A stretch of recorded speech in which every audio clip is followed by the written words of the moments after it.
अगर section 498A के ingredients पूरे होते भी हैं तो भी 498 को खत्म किया जा सकता है। दोस्तों, अपनी जजमेंट में ऑनरेबल सुप्रीम कोर्ट ने बताया कि कैसे पत्नी कंप्लेंट करते समय इस बात का ध्यान रखती है कि 498A के सभी इंग्रेडिएंट्स, सभी कंडीशंस पूरी हों, किसी भी तरह का कोई लूप होल या कोई कमी ड्राफ्टिंग में ना रह जाए जिससे कि पति बाद में बच जाए। लेकिन ऑनरेबल सुप्रीम कोर्ट का कहना था कि इन सब के बावजूद भी 498A के केस को खत्म किया जा सकता है, पति को रिलीफ दिया जा सकता है।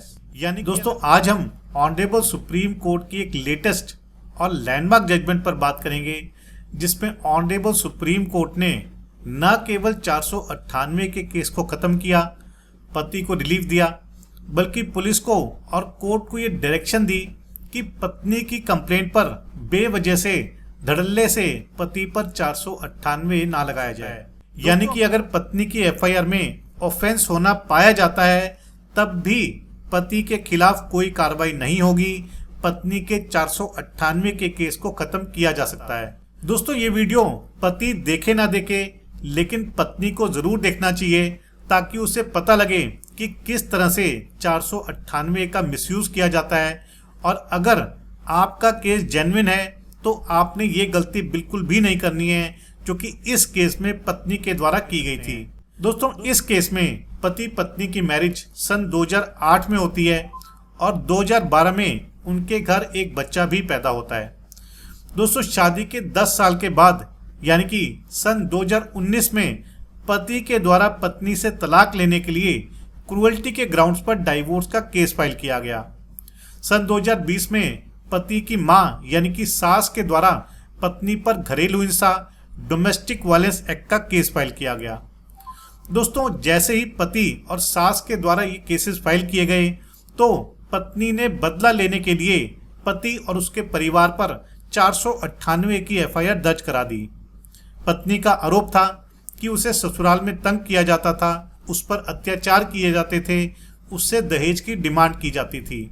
यानी कि पत्नी ने इस बात का ध्यान रखा कि कंप्लेंट में 498 के सभी इंग्रेडिएंट्स पूरे हो जाएं और पति को कहीं भी कोई रिलीफ ना मिले।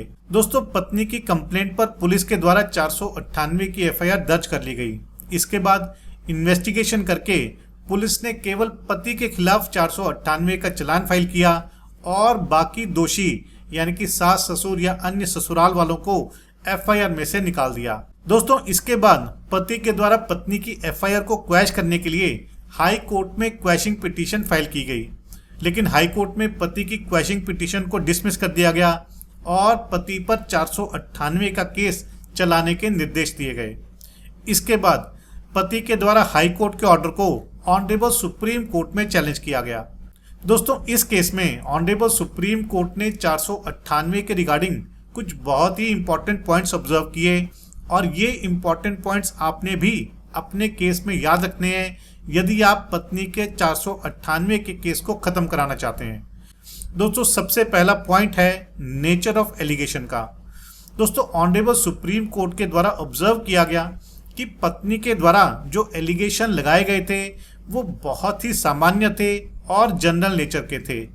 पत्नी ने उस पर किए गए अत्याचार का कोई भी स्पेसिफिक एलिगेशन नहीं लगाया था और ना ही कोई स्पेसिफिक इंस्टेंस के बारे में जिक्र किया था। दोस्तों, ऑनरेबल सुप्रीम कोर्ट का अगला इंपॉर्टेंट पॉइंट था कि पत्नी ने कब 498 की कंप्लेंट फाइल करी है। इस पर ऑनरेबल सुप्रीम कोर्ट का कहना था कि क्योंकि पति के द्वारा डाइवोर्स का केस फाइल किया गया था, सास के द्वारा डोमेस्टिक वायलेंस एक्ट का केस फाइल किया गया था, ऐसे में पत्नी ने 498 का केस केवल एक काउंटर ब्लास्ट यानी कि बदले की भावना से किया गया था। ऑनरेबल सुप्रीम कोर्ट का तीसरा इंपॉर्टेंट पॉइंट था कि पत्नी ने 498A फाइल करने में कितना डिले किया, कितनी देरी की। दोस्तों, ऑनरेबल सुप्रीम कोर्ट ने इस केस में ऑब्जर्व किया कि पति के डाइवोर्स केस फाइल करने के 2 साल के बाद और सास के द्वारा जो डीवी एक्ट का केस फाइल किया गया था उसके 6 महीने के बाद पत्नी ने 498 का केस फाइल किया था। दोस्तों, पत्नी ने 498 के केस फाइल करने में देरी तो करी ही थी, लेकिन पत्नी ने उस देरी को, उस डिले को कहीं भी एक्सप्लेन नहीं किया था कि क्यों पत्नी ने इतना समय लगाया। दोस्तों इस केस में ऑनरेबल सुप्रीम कोर्ट ने हाई कोर्ट के डिसीजन पर भी अपनी निराशा जताई। सुप्रीम कोर्ट का कहना था कि सेक्शन 482 में हाई कोर्ट को इनहेरेंट पावर इसलिए दी गई हैं ताकि जहां पर भी कोर्ट को लगे कि कानून का दुरुपयोग किया जा रहा है वहां पर 482 का उपयोग करके पीड़ित को इंसाफ दिया जाए। दोस्तों इसके बाद ऑनरेबल सुप्रीम कोर्ट ने देश के सभी कोर्ट्स को आदेश दिए, ये कहा कि सभी कोर्ट की ये ड्यूटी बनती है कि पत्नी के द्वारा जो भी एलिगेशन लगाए जाते हैं उनकी बाकायदा डीपली स्क्रूटनी की जाए, ये देखा जाए कि उनमें सच्चाई है या नहीं है, क्या प्रथम दृष्टया केस बनता है या नहीं बनता है, कहीं ऐसा तो नहीं है कि केवल बदले की भावना से पति पर केस किया गया है। दोस्तों सुप्रीम कोर्ट के इस पॉइंट पर पत्नी का कहना था कि ये सब एविडेंस की बातें हैं, एविडेंस से ट्रायल में ही ये स्थापित होगा कि पति ने अत्याचार किया है या नहीं किया है। दोस्तों यहाँ पर ऑनरेबल सुप्रीम कोर्ट ने एक ऐसी बात कही जो कि 498 के केसेस के लिए बहुत ही इंपॉर्टेंट है और जानने लायक है। दोस्तों ऑनरेबल सुप्रीम कोर्ट का कहना था कि भले ही एफआईआर और चार्जशीट में 498 ए के ऑफेंस का होना दर्शाते हैं, लेकिन अगर कोर्ट को ये लगता है कि पत्नी ने बदले की भावना से और केवल पति पक्ष को हरास करने के लिए 498 का केस किया है तो कोर्ट 498 की एफआईआर को रद्द कर सकती है। यानी कि अगर सेक्शन 498 ए के इंग्रेडिएंट्स पूरे होते भी हैं तो भी 498 को खत्म किया जा सकता है। ऐसा कोई जरूरी नहीं है कि कोर्ट को मैकेनिकली एक धड़ल्ले से पति पर 498 ए चलाना ही होगा। दोस्तों सुप्रीम कोर्ट का यह भी कहना था कि पत्नी अपने केस को 498 में लाने के लिए ये इंश्योर करके चलती है कि जो भी एलिगेशन वो लगा रही है वो उसके दायरे में आते हैं या नहीं आते हैं। इसलिए पत्नी ड्राफ्टिंग के समय एडवोकेट्स या लीगल प्रोफेशनल्स की मदद लेती है ताकि किसी भी तरह का कोई लूपहोल ना रह जाए, कोई कमी पेशी ना रह जाए। लेकिन इसका मतलब ये बिल्कुल भी नहीं है कि कोर्ट को अपनी आंखें बंद करके रखनी है।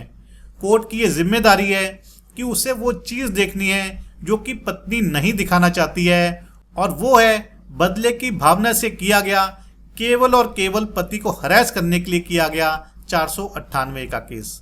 दोस्तों ऑनरेबल सुप्रीम कोर्ट का यहां तक कहना था कि मैट्रिमोनियल इश्यूज में एक टेक्निकल और हाइपर सेंसिटिव अप्रोच नहीं ली जा सकती। दोस्तों इन सबको देखते हुए ऑनरेबल सुप्रीम कोर्ट ने पति के पक्ष में फैसला सुनाया और पत्नी की 498 की एफआईआर को रद्द कर दिया, खत्म कर दिया।